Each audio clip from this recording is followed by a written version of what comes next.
बरसोना है।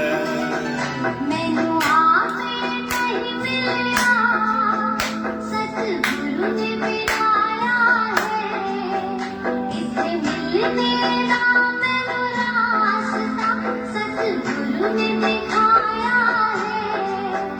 मेरे सतगुरु प्यारे दा उपकार बड़ा सोहना है। मेरे सतगुरु प्यारे दा दरबार बड़ा सोना है।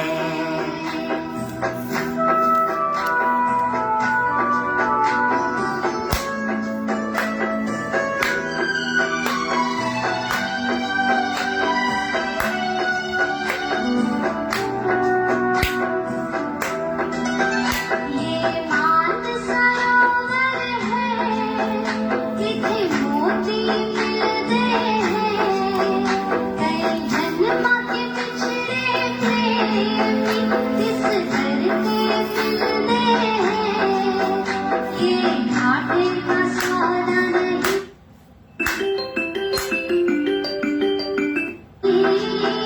व्यापार बड़ा सोना है। मेरे सतगुरु प्यारे दा दरबार बड़ा सोहना है। मेरे सतगुरु प्यारे दी बड़ी शान निराली है। इते रोज दशहरा है, इते रोज दिवाली है। इते तन मन रंग दे रंगदार बड़ा सोहना है। मेरे सतगुरु प्यारे दा दरबार बड़ा सोहना है।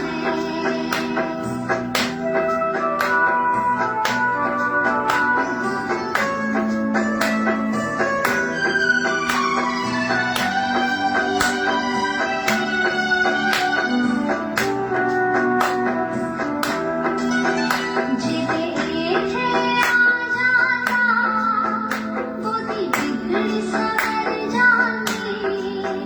तेरा दर्शन पालेगा बोधी किस्मत खुल जानी। तेरे सतगुरु प्यारे दा सत्कार बड़ा सोहना है। मेरे मैं कह रहा है कि डीलर वाला 1 घंटे कह रहा है रुकने के लिए। डीलर वाला 1 घंटे के लिए कह रहा है। डीएलएफ वाला कौन है? डीएलएफ में जो गिराना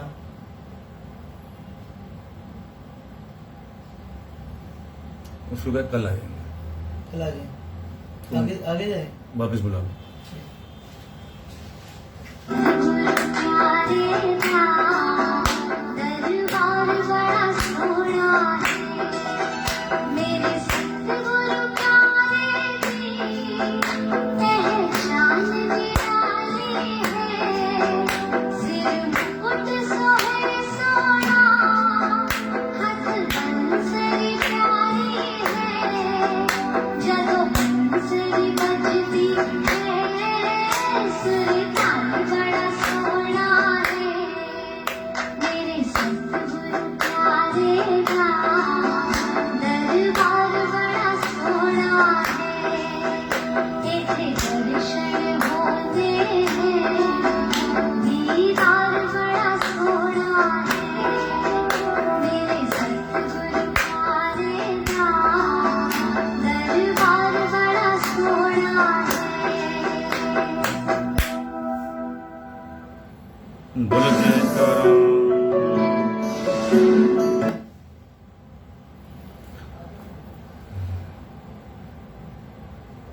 ओम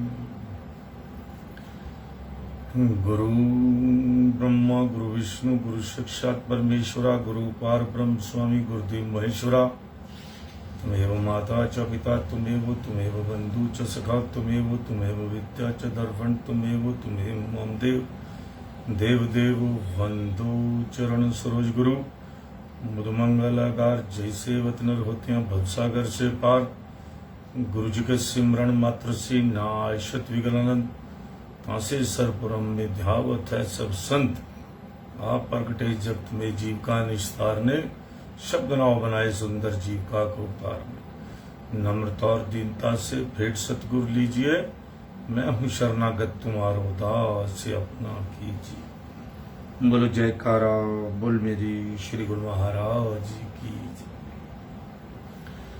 आज 14 जून 2022 मंगलवार अमृतवाणी सेवा ट्रस्ट एवं हरिहर सत्संग मंडल की तरफ से दैनिक सत्संग का कार्यक्रम आरंभ करते हैं।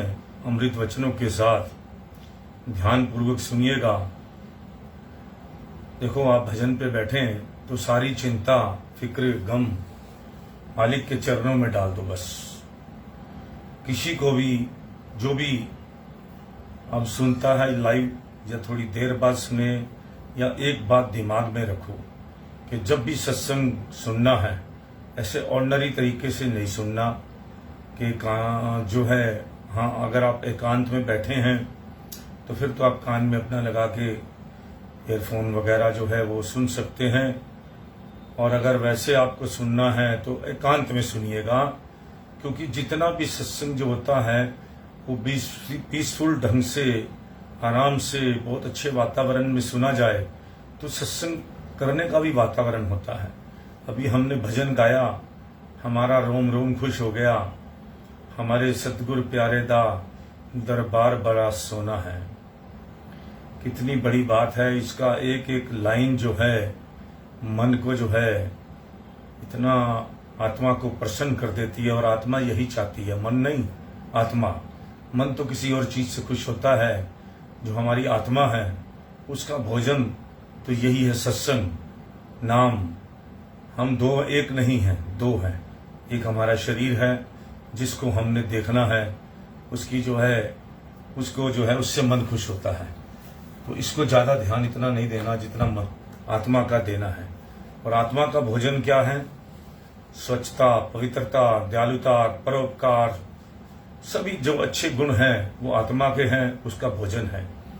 और आत्मा का भोजन संगीत भी है, जो एक सुंदर भजन भी है। ये सब चीजें जो परमात्मा की तरफ ले जाएं, उस सभी आत्मा का ही रुख होता है। जो हमें अच्छी जगह, हम अगर मालिक का नाम जपते हैं कितना अच्छा लगता है। आप किसी भी अच्छे धार्मिक स्थान पर जाते हैं, आपका दिल ही नहीं करता कि वहां से उठ जाएं। हर चीज, चाहे हवन हो रहा हो, चाहे कथा हो रही हो, चाहे दर्शन हो रहे हो, आपका जो है हर चीज में जो है वहां पे दिल लगता है। आप गुरुद्वारे जाते हैं, शब्द चल रहे होते हैं, आपकी समझ में आए उसका मतलब ना आए, लेकिन आपकी आत्मा बहुत खुश होती है, क्योंकि उसके मतलब के शब्द हैं। जब आत्मा प्रसन्न होगी तो आप भी प्रसन्न होंगे। क्यों? हम परमात्मा के साथ जुड़े हुए हैं। आत्मा हमारी वो परमात्मा की ही अंशी है। और आत्मा जब खुश होगी तो शरीर की क्या हिम्मत है खुश ना हो। तो इसलिए, लेकिन जो है बाकी चीजों से आपका मन खुश नहीं होने वाला, वो टेम्परेरी है। हर चीज टेम्परेरी है। जितना भी चीजें हैं, सो के कितना थक लोगे। कितने बड़े गद्दों पे आपको सुला दूं तो आपको थोड़ी देर में आप उस गद्दे से तंग आ जाओगे कि मुझे तो ये पड़ा पड़ा जो है। कितना भी आलसी आदमी होगा उसको भी तंग हो जाएगा। आप हॉस्पिटल में देखते हैं तो डॉक्टर क्या करते हैं, जब जो पेशेंट होता है उसके नीचे हवा वाला गद्दा लगाता है कि इसको बेड सोर ना हो जाए। आदमी तंग हो के शरीर भी जो है उस पर भी फोड़े निकलने लग जाते हैं। शरीर तंग हो जाता है, इसकी चमड़ी तंग हो जाती है। तो बताइए कितना बड़ा आलस में रहना कितना बुरा है। और इसी तरह आप कहीं भी, एक मजदूर आदमी है, वो कैसे भी ईंटों पर सो जाता है, पत्थर पे सो जाता है, उसको तो नींद है, उसकी नींद कहीं भी पूरी हो जाती है, क्योंकि उसने मेहनत कर रखी है, आलसी नहीं है वो। तो इसीलिए हमें भी जो है आलसी नहीं बनना, हमें अपना जो है, हाँ कई लोगों के शरीर जो हैं वो थोड़े गड़बड़ हैं, दवाई खाते हैं, मगर अगर वो इस सिस्टम को फॉलो करें, नाम जपने का, जल्दी उठ के जो है कुछ नियम बनाएं, तो उसकी बीमारी भी खत्म हो जाएगी। मेरा चैलेंज है, चैलेंज। बड़ी बड़ी बीमारियां नाम जपने से खत्म होती हैं, लेकिन सवेरे उठ के नित्य नेम अपना जो है नाम जपें, सोते टाइम भी प्रभु का नाम जपें, और जो है सब फजूल की बातें छोड़ दें, सब कुछ भगवान के उसमें लगा दो, उसके जिम्मे लगा दो, कुदरत के जिम्मे लगा दो। हर चिंता, हर फिक्र, हर गम, पहली बात तो ये चीजें होती नहीं है, ना गम, ना चिंता, ना फिक्र, ये हम लगा लेते हैं अपने आप। करण करावन अपने आप, मानुष के कुछ नहीं हाथ, कुदरत के हाथ में कुछ नहीं है। हमने अपने आप ही सारा कुछ जो है अपने लिए खड्डे खोद रखे हैं। हम फजूल के कामों में लगे रहते हैं, कुदरत हमारे को बिल्कुल ठीक चलाती है, हम ओवर करते हैं जो भी करते हैं। अब आपको मैंने बताया था, अगर कुछ भी ओवर हो जाती है तो फिर उसका टाइम खत्म हो जाता है। कैसे? अगर आप जो है, आम कितना मीठा हो जाता है जब, तो उसके अंदर बदबू आने लग जाती, कीड़े पड़ जाते हैं। इसी तरह कोई भी फल बहुत मीठा होने के बाद उसका एंड हो जाता है। इसी तरह फूल का भी एंड हो जाता है। इसी तरह इंसान का भी जो है वो भी एंड होना ही होना है। तो इसलिए जो है इस एंड होने, जितने हमारे श्वास लिखे हैं उसको खत्म होने से पहले पहले अपने आप को इतना जो है वो कुदरत के साथ अपना जोड़ लो, मालिक के साथ जोड़ लो, कि दोबारा इस शरीर में आने की जरूरत ही ना पड़े, मुक्ति मिल जाए। मुक्ति का मतलब क्या होता है कि आवागमन जो हमारा है, आना जाने के चक्र से छुटकारा मिलना। देखो अभी आपका शरीर मिला है, अभी हम मुक्ति की तरफ चलें तो हमारी यात्रा बहुत अच्छी रहेगी, और अगर हम चलेंगे भी नहीं तो हमारी यात्रा अपने आप ही ऑटोमेटिकल जो है वो 84 लाख जोनियों की तरफ चल पड़ेगी। हम कुछ भी ना करें, कुछ तो करना ही पड़ेगा। अगर हम सोच गंदी करते हैं तब भी 84 लाख जोनियों की तरफ बढ़ते हैं। अगर हम शरीर से गंदा काम करते हैं तब भी 84 लाख जोनियों की तरफ बढ़ते हैं। और इसी शरीर से हम सोच अच्छी करते हैं, भगवान की तरफ चलते हैं, मुक्ति की तरफ चलते हैं। इसी से हम जो है शरीर से अच्छे काम करते हैं, निस्वार्थ सेवा करते हैं, तो भी हम भगवान की तरफ चल पड़ते हैं, मुक्ति की तरफ चल पड़ते हैं। अब आपको सोचना है कि हमने किधर चलना है। तो इसीलिए महापुरुषों ने नियम बनाए हैं, सिस्टम बनाया है, और ये अपने वचन बनाए हैं, जिन पर चलकर हमें जो है इस देश को छोड़कर जब जाना है, या हम इस जो मायवी दुनिया है इससे निकलकर ओरिजिनल दुनिया में जब हमें जाना है, परलोक में जाना है, तो उसके लिए हमें खुशी खुशी जाना है। लोग कहते हैं जी स्वर्गवासी हो गए, परलोकवासी हो गए, वो तो हम सोचते हैं ना, वो तो अपने कर्मों के हिसाब से कहाँ चले गए ये तो हमें नहीं पता। लेकिन ये तो पक्का पता है कि आगे भी कोई जगह है, परलोक है। नहीं पता तो मुझे बता दीजिए, मैं आपको दिखा देता हूं परलोक क्या होता है। मैं आपके पास हर चीज का इलाज महापुरुषों ने हमारे सारे ग्रंथों में दे रखा है। परलोक, अगर आप बाकी सारी बातों पर विश्वास करते हैं तो परलोक पे विश्वास क्यों नहीं करते कि मरने के बाद भी ये दुनिया है। वैज्ञानिकों ने तो ढूंढ लिया सिस्टम के, हाँ जी मरने के बाद भी है, कि आगे ये चक्र है, जीना मरना, ये सारा जो है बचपन पैदा होता है, पैदा होने के बाद फिर इस उम्र में, फिर इस उम्र में, फिर इस उम्र में बोलना सीखता है, इस उम्र में करना सीखता है, इस उम्र में खाना सीखता है, सो फिक्स है सारा कुछ उसका, मरने तक का सारा सिस्टम फिक्स है। तो इसी तरह परलोक का भी सिस्टम फिक्स है। भूत प्रेत भी होते हैं, दुनिया में सब चीजें हैं, जो भी ग्रंथों में लिखा, जो भी सिस्टम लिखा है। 84 लाख जोनियां भी होती हैं। आपके गरुड़ पुराण फिर क्यों पढ़ते हैं? अगर आप हिंदू शास्त्र है, हमारा ग्रंथ है, हम पढ़ते हैं, उसके अंदर सारी चीजें दे रखी हैं कि इसको कैसे हमने पार करना है। हरिद्वार में जाके देखिए, जो पंडित आपको सारा कुछ करवाते हैं, क्यों करवाते हैं? मुक्ति के लिए, कि जो हमारी जो जीवात्मा गई है वो भटके नहीं, उसके लिए सारी चीज़ों को हम मानते हैं। अगर मानते हैं तो फिर अगला जन्म भी मानते हैं। तो सारी चीज़ें ये मानने वाली हैं। हमारे ग्रंथों के अंदर कुछ भी गलत नहीं है, सब कुछ है, था। अब तो कलयुग है, कलयुग के अंदर जो है लोग भ्रम ज्ञान में चले गए, टूटा हुआ ज्ञान। किसी के पास इतना है, किसी के पास इतना है। पहले क्या होता था, एक आदमी एक चीज का विद्वान होता था। जैसे हमारे डॉक्टर होते हैं, आंख का डॉक्टर है तो आंखों का स्पेशलिस्ट है, किडनी का है तो किडनी का स्पेशलिस्ट है। इसी तरह हमारे जो पहले संत थे सबके नाम ग्रंथों में आते हैं। पतंजलि भी हमारे जो उस चीज के थे, तो इसी तरह के नाम तो हमारे गुरुओं ने भी सभी के नाम लिखे हैं कि सभी चीज गुरु सब थे, ऋषि मुनि सब थे जिन्होंने ये ग्रंथ लिखे थे।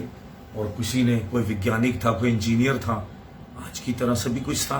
इंजीनियर थे, वैज्ञानिक थे, डॉक्टर भी थे, सब कुछ था। क्या पहले इलाज नहीं होता था?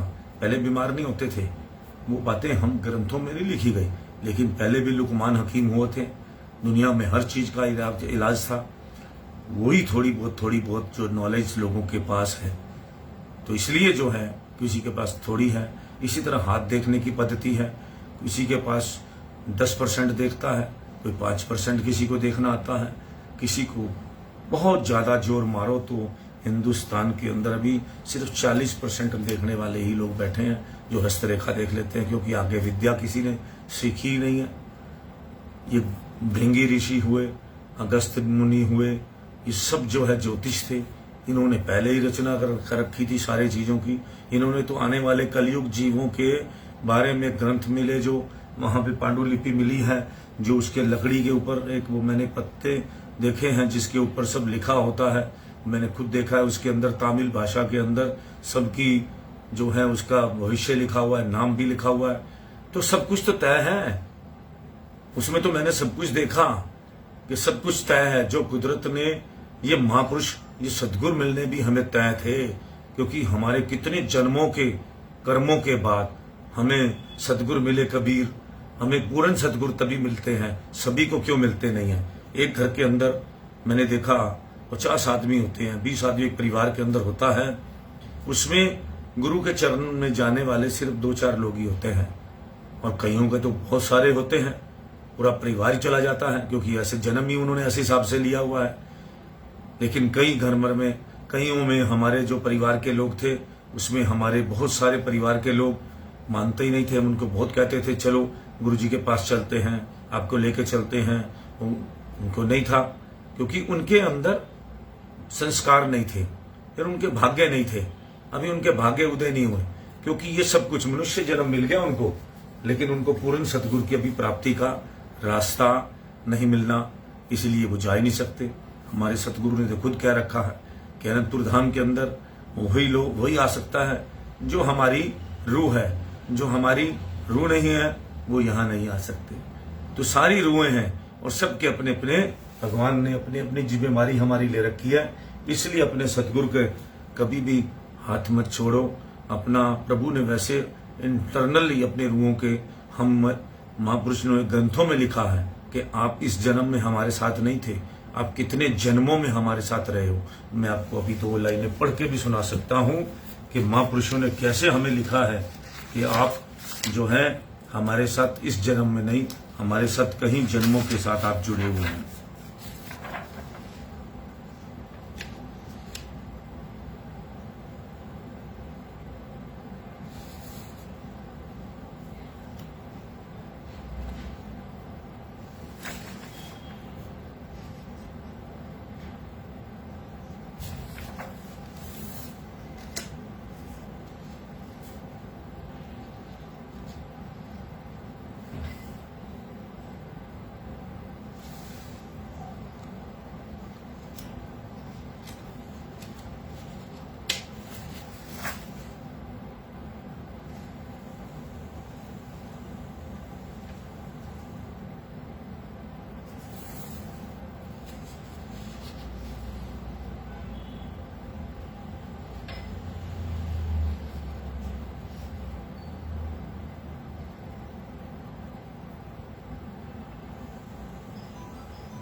कल आपको ढूंढ के सुनाऊंगा, आज थोड़ा टाइम लग जाएगा।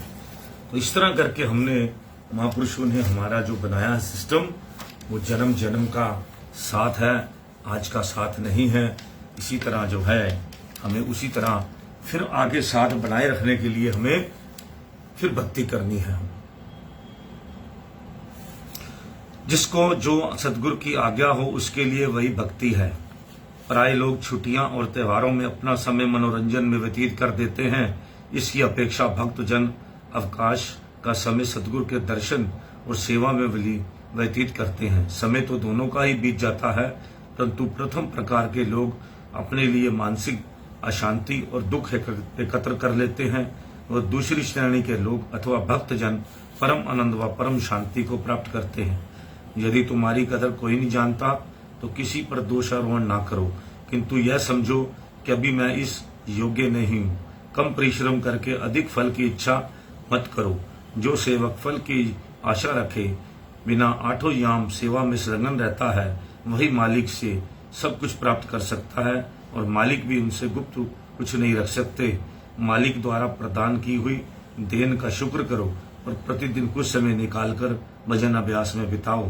किए हुए पापों के लिए हृदय में पश्चाताप करो और भविष्य में ना करने का प्रण करो।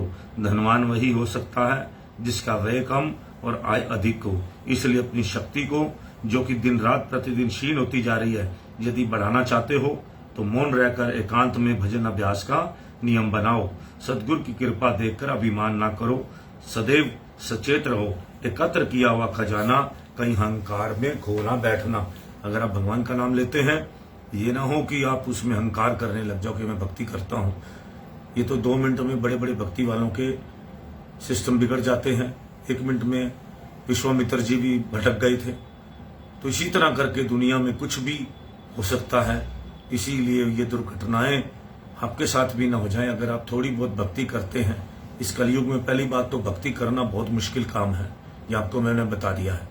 और अगर आप करते हैं, लगे हुए हैं, कुछ 1% भी नहीं लोग हैं, 0.1% लोग लगे हुए हैं जो ओरिजिनल भक्ति कर रहे हैं, जो मालिक के बहुत विरला इंसान है। तो इस तरह करके जो है, अगर बहुत ही आप विरले इंसान हैं, अगर आप कर रहे हैं, मालिक की तरफ चल रहे हैं, तो कभी भी शो मत करो कि हम मालिक की तरफ चल रहे हैं, क्योंकि ये अंदरूनी भक्ति करो। क्योंकि ये भक्ति के अभिमान के चक्कर में आकर अपना सिस्टम जो थोड़ा बहुत कमाई की है वो भी ना हाथ से गवा बैठना, इस बात को ध्यान रखना है। जिसके मन में मालिक का भय नहीं होगा वह बुराई से बच नहीं सकता।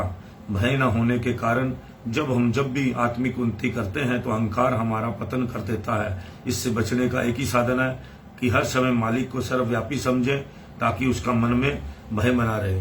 क्योंकि अगर आप जो भी बुरा काम करने लगे तो एक बात याद रखना कि भगवान मुझे देख रहा है। वो बड़े बेवकूफ लोग हैं, दुनिया भरी पड़ी है इस बेवकूफ लोगों की, जो ये सोचते हैं कि हमें दुनिया में कोई नहीं देख रहा, कमरे में बंद हो गए तो हमें कोई नहीं देख रहा। सीसीटीवी कैमरा वो तो यहाँ लगा नहीं हुआ, लेकिन भगवान के सीसीटीवी कैमरे सारे ब्रह्मांड में फैले हुए हैं। एक एक इंच, एक एक कण में भगवान का तो कुछ छुप ही नहीं सकता। एक छेद के अंदर भी भगवान का कैमरा लगा हुआ है, तो क्या होगा, आप कहाँ छुपेंगे। तो इसीलिए जो सच्चा सेवक होता है उस बात को समझता है कि हम जो भी पाप करेंगे कुदरत उसको देखेगी। इसीलिए जो भी मन में सोचेंगे वो भी कुदरत नोट करेगी। जब आम आदमी फेस रीडर होता है, मैं खुद किसी के मन के विचार भाप लेता हूँ, किसके मन में क्या चल रहा है। जब इंसान के अंदर, एक आम इंसान के अंदर इतनी ताकत होती है, तो भगवान में सोचिए कि कितनी बड़ी ताकत होगी कि वो 1 मिनट में भाप लेते हैं भगवान के इस आदमी के। उनको सब पता है कि क्या चल रहा है। विचारों का भी सिस्टम जो है अपना शुद्ध रखिए, नहीं तो विचार भी जो है ना, मन को, आपके दिमाग को, ये वायरस है। कंप्यूटर वायरस आ जाता है, वो क्या होता है, यही वायरस है जो हमारे शरीर में भी चलता है, हमारे दिमाग में आ जाता है। और फिर यही कई बार आप कहते हैं ना, क्लॉट हो गया, खून में, ब्लड में चला गया जी, उसने हार्ट अटैक हो गया। किसी के दिमाग में क्लॉट चला जाता है, उसको ब्रेन हेमरेज हो जाता है। वो क्या होता है, खून का थक्का जम जाता है। जब तक फ्लोइंग, वो क्या होता है, वो बैड एलिमेंट्स होता है जो खून। इसी तरह विचार भी होते हैं, ऐसे गलत विचार की तरह क्लॉट्स आ जाता है। वो जो है उसको कहते हैं वायरस आ गया। तो बुद्धि में भी अगर आपका वायरस आ जाए, उसको निकालने का साधन क्या है? ये वचन 24 घंटे दिमाग में घूमने चाहिए आपके। ये वायरस है, ये हमारा ये एंटीबायोटिक है, जिसको हम कहते हैं कि हमने डोज लगवा ली है।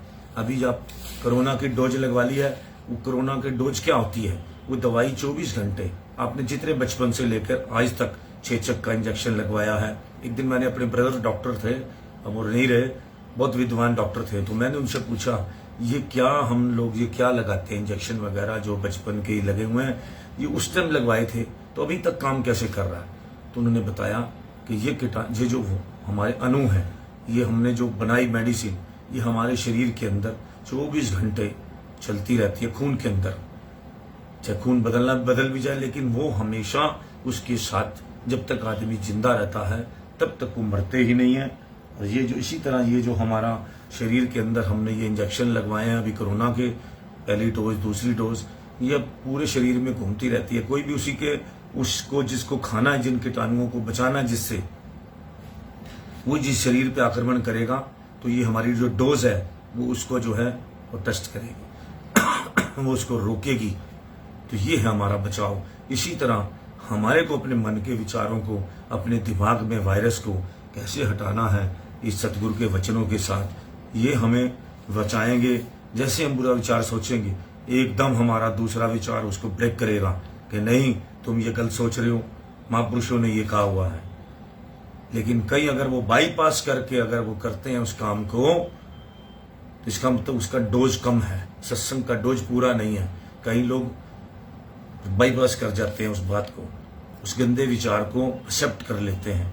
इसका मतलब कि अभी उनका बूस्टर डोज नहीं लगा। तो सत्संग के भी डोज है, पहला डोज, दूसरा डोज, तीसरा डोज, एक फाइनल डोज के बाद जब वो मक्खन बन जाते हैं, भक्ति करते करते वो ज्ञानी हो जाते हैं, तो वो फिर इस दुनिया के सिस्टम के साथ मिक्स नहीं होते। जैसे पानी और दूध तो आपस में मिक्स हो जाता है, इसीलिए मन और जो है आत्मा, ये एक पानी की तरह, दूध की तरह है, ये मिक्स हो जाएंगे। लेकिन जब आत्मा पूरी तरह वो हो जाती है, मक्खन बन जाती है, उसके विचार, पूरा ज्ञान उसको समझ आ जाती है, आत्मा है, ये मन है, मैं क्या हूं। जिस टाइम ये समझ आ गया आपको कि मैं क्या हूं, उस टाइम आप बुरा काम नहीं कर सकते। क्यों? आप तो हैं आत्मा, और ये मन जो है ये हमारा दुश्मन है। तो आपने उसके कहने पे नहीं लगना, तो इस तरह बच पाओगे आप। तो जिंदगी को पानी के बुलबुले के समान समझो, क्योंकि पता नहीं कब इसका अंत हो जाए। इसलिए ऐसे क्षण भंगुर शरीर से कुछ आत्म कल्याण का कार्य ले लो। चिंता को छोड़ चिंतन करो, क्योंकि मालिक का चिंतन करने से तुम्हारी सभी चिंताएं छूट जाएंगी। जिसमें नम्रता एवं पश्चाताप नहीं है, वह उन्नति व सुधार नहीं कर सकता। अन्य समय ना मिले तो सोने व जागृत होने के समय मालिक का ध्यान और सतगुरु का शब्द का अभ्यास करो। जो कुछ सदग्रंथों में है वह सब भीतर ही प्राप्त होगा, परंतु अंदर झांकने की युक्ति सतगुरु से पूछो। जैसे शरीर और वस्त्रों की सफाई के लिए साबुन तथा पानी की आवश्यकता है, वैसे मन जो जन्म जन्मांतरों से मलिन है, उसकी सफाई सतगुरु नाम से ही होगी। संसारी वस्तुओं को जितना हृदय से दूर रखोगे, प्रभु की निकटता उतनी ही अधिक प्राप्त करोगे। जो मनुष्य सारे जगत से तोड़कर सारे जग से मालिक से प्रीत तोड़ जोड़ता है, वही मालिक को सबसे प्यारा है। जितना भी ये जो संसारी चीजें हैं, ये बहुत ही, कितना भी आप मतलब कि क्या बताऊं आपको, कितना वैभव इकट्ठा कर लो आप 1000 गज की कोठी में रहते हैं, समझ लीजिए आप। दुनिया भर के अंदर उसके अंदर सुंदरता आपने डाल दी है, उसके अंदर भी आपको थोड़े दिन के अंदर बोरिंग लगेगी, आप फिर भागोगे। इतनी दुनिया भर का आपका पार्क होगा, आपके घर के अंदर पार्क होगा, आपके अंदर घर के अंदर नौकर चाकर होंगे, और ऐसा होता है, तब भी वो आदमी बोर हो जाएगा वो सारे सिस्टम से। वो कहेगा रोज यही समय, यही चाय, यही सब कुछ, यही करना है, यही रूटीन है, बोरिंग हो जाएगा। लेकिन भक्ति से कभी बोरिंग नहीं हो सकते, करके देखिए आप, क्योंकि अंदर की शांति ये परिपक्व है, ये हमेशा के लिए है। जो अंदर से जो आनंद आएगा वो टेम्परेरी नहीं है, भक्ति का आनंद टेम्परेरी नहीं है, ये चिर तक रहने वाला है, हमेशा के लिए है। आत्मा का जो आनंद असली प्रकाश है, उसमें आप झूमते ही रहेंगे। हमें वहां तक पहुंचना है, और वहां तक तभी पहुंचेंगे जब हम अपने मन के अंदर अपनी इंद्रियों को संयमित करके अपने मन के जितना है उसको सफाई करेंगे। जितने हमारे जन्म जन्मांतरों के हमारे जो कर्म हैं वो गंदे कर्म हैं, उसका हम जो है उससे छुटकारा पाएंगे सत्संग द्वारा, भक्ति द्वारा, ये सारे पुराने समय के। तो तब हमें महापुरुष तो हमें सदगुरु तो हमें मिल चुके हैं, सिर्फ हमने क्या करना है, जो उन्होंने नाम उपदेश दिया है उसका जाप करना है, तभी हम जो है सही जगह पर जा सकते हैं, असली घर जा सकते हैं, जो हमारा असली घर है। आज का सत्संग हम यही समाप्त करते हैं। फिर उसके बाद कल फिर हमारा कोई आजकल टाइम तो है नहीं सत्संग करने का, इसलिए आप भी जब भी देखें, क्योंकि वजह क्या है कि कुछ प्रॉब्लम्स काम धंधे होते हैं, इसलिए जो है अब भी निकलना है कहीं, तो इसलिए जो है संसार के नियमों सिस्टम भी चलाते रहो और जो है भगवान का नाम भी जपते रहो। क्योंकि ये संसारी सिस्टम के अंदर दिमाग में एक बार याद रखो कि मुझे शाम को सत्संग सुनना है, या मुझे सत्संग करना है, या मुझे आरती करनी है, मुझे पूजा करनी है, अब मेरा समय हो गया है। अगर आपका ध्यान रहेगा आरती पूजा की तरफ, भगवान के नाम की तरफ, तो तब आपके कर्म और बढ़िया ही रहेंगे, क्योंकि आपको याद रहेगा दिमाग में। तो भगवान के तरफ आपका ध्यान जाने से तो आपके कर्म बनते रहेंगे कि ये भगवान सोचेगा देखो ये कितना हमारा मतलब कि हमारी तरफ आने के लिए काम भी कर रहा है, और दिमाग में इसका है कि शाम को मुझे आरती पूजा करनी है, इतने मुझे नाम जपना है, इतने मुझे सत्संग करना है, इतने मुझे सत्संग सुनना है, इतने मुझे सेवा करनी है। तो उसके दिमाग में है ना, तो समझो कि भगवान से जुड़े हुए हैं। जब हम भगवान की तरफ चलने को तैयार हैं तो भगवान हमारी तरफ चलने को तैयार है। भगवान कहता है कि तुम 1 कदम चलो, मैं 7 कदम चलूंगा। जय सच्चिदानंद, राम राम, सत श्री अकाल, जय महावीर बजरंगबली। आज हनुमान जी का वार है, और जो है महावीर बजरंगबली हमारे साथ जब भी इस कथा करते हैं हमारे साथ बैठे होते हैं। राम राम, राम राम, राम राम।